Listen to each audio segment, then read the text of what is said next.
but I can see it happening, and I wouldn't necessarily be completely disappointed in it. Everybody wants to solve the quarterback issue now. If the Raiders could get that quarterback, that forever quarterback, as I call it, that franchise quarterback, great. Some people now, we're starting to see with the East West Shrine Bowl and now the Senior Bowl coming up this week, we're starting to see quarterbacks go up the list, as we talked about, right? Some guys are, oh, they're third or fourth rounder. Now you're talking about the Giants maybe taking Jackson Dart in the first round with pick number 5. So again, we don't know where the Raiders are with that position, but we look at it.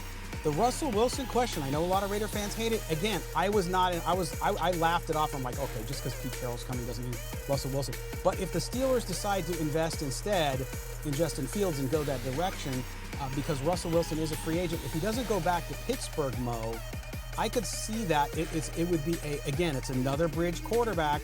I'm not saying it's the Russell Wilson of the MVP days. He's not close to that, but he would be the best quarterback in that room if he came to Las Vegas, even with a young quarterback, because I think they will draft a young quarterback at some point this year.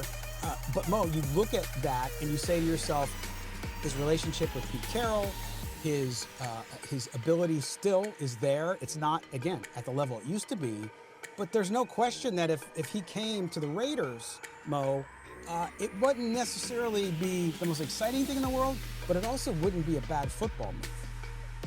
It wouldn't be a bad football move, but here's the C word again, Scott, that people get hung up on too much.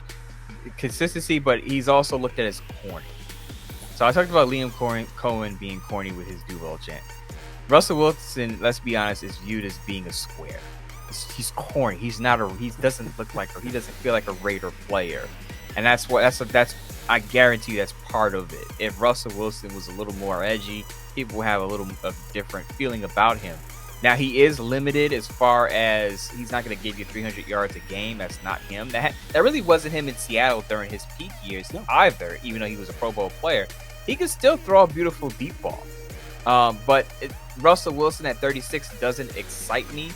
But if you're looking at what the Raiders have on their roster and you're looking at their situation, they need a bridge gap quarterback who's going to be able to steady the offense for at least maybe 1 or 2 years until they get their developmental quarterback or potential quarterback of the future. Russell Wilson can be that for a year or two.